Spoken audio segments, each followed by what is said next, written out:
Et à partir de cette heure-ci, vous le savez, votre nouveau rendez-vous Sud Radio près de chez vous. Et l'actualité est à Bordeaux. Bonjour, monsieur le maire. Bonjour. Bonjour Pierre Urmic, merci beaucoup d'être avec nous. Vous êtes le maire de Bordeaux. Et si on avait envie de vous entendre ce matin au micro de Sud Radio, c'est parce qu'avec la ville de Lyon, vous êtes à l'initiative d'une grande volonté, celle de tester l'encadrement des loyers des baux commerciaux, avec pour objectif de redonner de l'air aux commerçants qui en ont, on le sait et on les entend souvent sur cette antenne, évidemment grandement besoin. Quel a été l'élément déclencheur d'une telle décision, monsieur le maire ?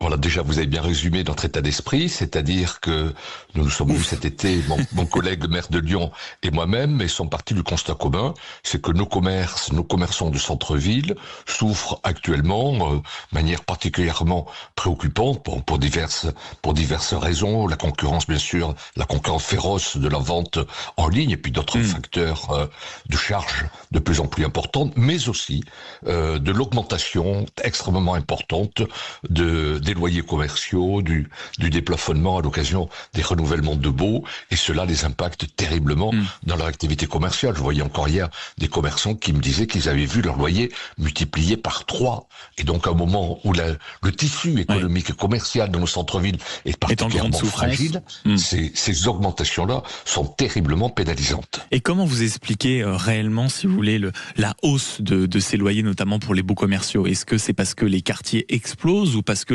les quartiers devenant, on va dire, un peu plus boboisés, les propriétaires en profitent, ou c'est alors ça s'inscrit dans un marché de l'immobilier qui essaye de faire du profit à tout prix ?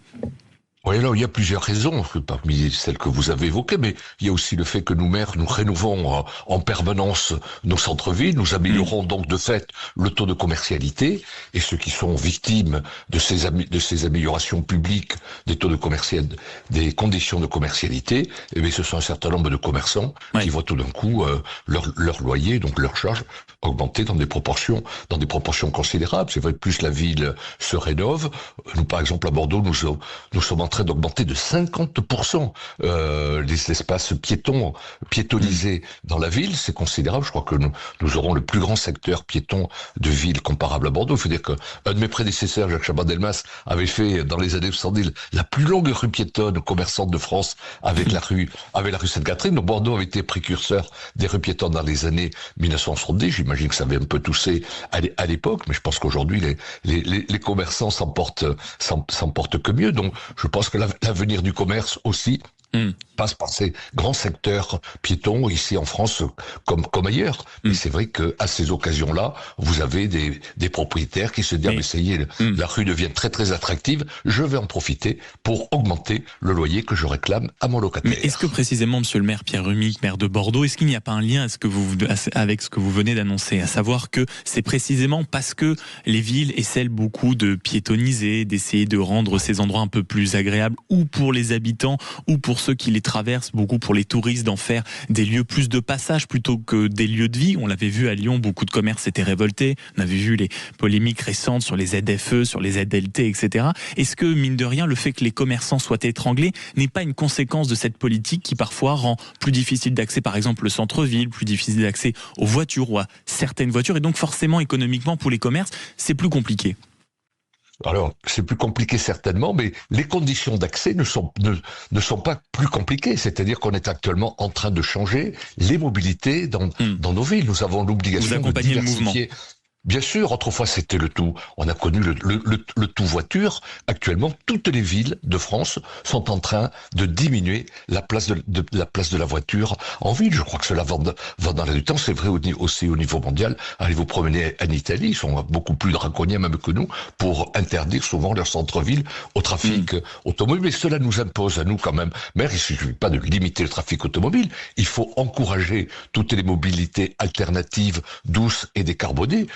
La part du vélo a explosé dans Bordeaux, la part des piétons augmente aussi considérablement, donc il faut qu'on continue à se rendre naturellement dans nos centres-villes, mais c'est vrai qu'on y va moins en voiture, que la part de la voiture diminue, mais en même temps la part de la pollution augmente, c'est-à-dire que je peux vous dire aujourd'hui, quand on respire mieux à Bordeaux, nous avons eu des calculs comme quoi la pollution dans le centre-ville de Bordeaux, qui est due essentiellement à ce qu'on appelle les oxydes d'azote dus aux échappements des véhicules thermiques, ça a baissé de 35%. Précisément, monsieur le maire, continuons à tirer le fil de cette idée, c'est-à-dire la volonté d'encadrer comme ça les baux et les loyers des commerçants. Concrètement, comment ça va se passer? Est-ce que ça va être un encadrement quoi? Ça va être un plafonnement, un loyer maximum? Ça va fonctionner par quartier, par arrondissement? Oui. Alors tout est ouvert. Alors pour le moment, il n'y a pas déjà un plan en tête. Nous ne pouvons le faire qu'avec l'autorisation du gouvernement. C'est-à-dire, la France a beau être un pays décentralisé, si vous voulez innover et expérimenter dans ce domaine-là, comme dans d'autres, il faut l'aval du gouvernement. Aval du gouvernement, je tiens à dire, pour répondre un peu aussi à votre précédente question, que nous avions obtenu il y a quelques années pour encadrer les loyers d'habitation. Bordeaux, on avait vu ces dernières années les loyers d'habitation exploser.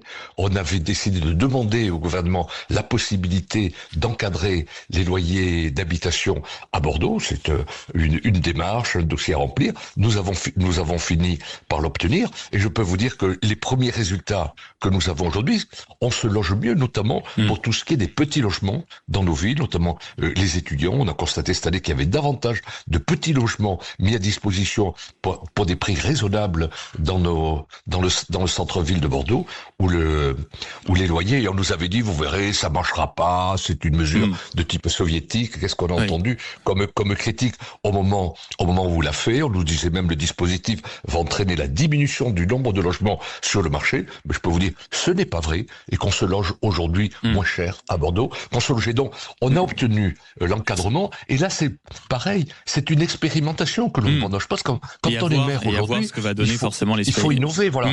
Il faut pas se réfugier. Ce que va donner peut-être en effet que ce sera généralisé dans quelques temps. Merci beaucoup, monsieur le maire de Bordeaux, Pierre Rummig, d'avoir été avec nous pour cette initiative qui va prendre forme dans quelques semaines, l'encadrement des loyers pour les baux commerciaux.